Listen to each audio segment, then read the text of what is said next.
ఏ నెలకు ఆ నెల అద్దె, ఏ ఏడాదికి ఆ ఏడాది అద్దెస్తేనే చాలు అన్నట్టు ఉంటుంది గవర్నమెంట్ కార్యాలయాలకు. అట్లాంటిది 3 ఏళ్ల అద్దె కట్టేశారట. ఏదైతే తాజాగా ఒంగోలు ట్రిపుల్ ఐటీకి సంబంధించిన విషయంలో బయటపడింది. ఒంగోలు ట్రిపుల్ ఐటీకి సొంత భవనాలు లేకపోవడంతో నగరానికి సమీపంలో సంతనూతలపాడు దగ్గర మూతపడిన ఎస్ఎస్ఎల్ ప్రైవేట్ ఇంజనీరింగ్ కాలేజీ భవనాలను అద్దెకు తీసుకుని నిర్వహిస్తున్నారు. టీడీపీ ప్రభుత్వంలో 2017లో పామూరు మండలం దోపుగుంట దగ్గర భవనాల నిర్మాణాలకు శంకుస్థాపన చేశారు. అయితే అది కనిగిరి మండలం బల్లపల్లి దగ్గర కట్టించాలని చెప్పి అప్పుడు వైసీపీ ప్రభుత్వం అనుకుంది. ఈ ఎస్ఎస్ఎస్ ఇంజనీరింగ్ కళాశాల భవనాలను అద్దెకు నిర్ణయించడంతో అడ్డగోలుగా వ్యవహరించినట్టు ఆరోపణలు ఉన్నాయట. అన్ని భవనాలు కలిపి 4.5 లక్షల చదరపు అడుగుల్ని అద్దెకు తీసుకుంటే నిబంధనల ప్రకారం చదరపడికి ₹5 చొప్పున చెల్లించాల్సి ఉంటే 2024 ఫిబ్రవరిలో దీన్ని ₹6గా నిర్ణయించారు.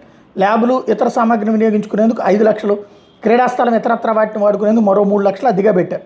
ఇలా నెలకు మొత్తం 35 లక్షలు అద్దె నిర్ణయించారు. 3 ఏళ్ల అద్దెను ఒకేసారి చెల్లించకపోతే భవనాలను విక్రయిస్తానని యజమాని చెప్పారు. అవి లేకపోతే ట్రిపుల్ ఐటీకి వస్తే కష్టం అవుతుంది. 3 ఏళ్ల అద్దెను అడ్వాన్స్గా చెల్లించినట్టు చెప్తున్నారు. చదరపడికి రూపాయి అద్దె పెంచడంతో నెలకి 4.5 లక్షల అదనపు భారం పడింది. 3 ఏళ్ళు అడ్వాన్స్గా చెల్లించే మొత్తానికి మరికొంత కలిపి ప్రభుత్వం కేటాయించిన స్థలాల్లో తాత్కాలిక భవనాలు ఏర్పాటు చేసిన అద్దె భారం చాలా వరకు తప్పేది.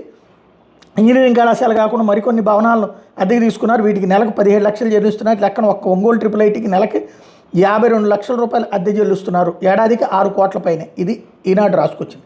ఇంతకీ ఇది 2027 దాకా అద్దె చెల్లించేశారు. ఇంతవరకు బాగానే ఉంది. ముందు తీసుకుంది 2017లో పామూరు మండలం దోబుగుంట దగ్గర భవనాల నిర్మాణాలకు శంకుస్థాపన చేస్తే ఇది ఆగింది. బట్ ఇక్కడ ఏం చేయాలి అన్నట్టు ఇప్పుడు మిగతా అన్ని రాష్ట్ర ప్రభుత్వ కార్యాలయాలన్నీ కూడా అద్దెయ్యాయి. వాటికి ఆ ఏరియాలో ఉన్న అద్దెల కంటే ఎక్కువ వసూలు చేస్తున్నారు. కాకపోతే ఏంటంటే మా వాళ్ళు అయితే తినొచ్చును, మీ వాళ్ళు ఎట్టా తింటారు అన్నటువంటిది ఇక్కడ ప్రశ్న.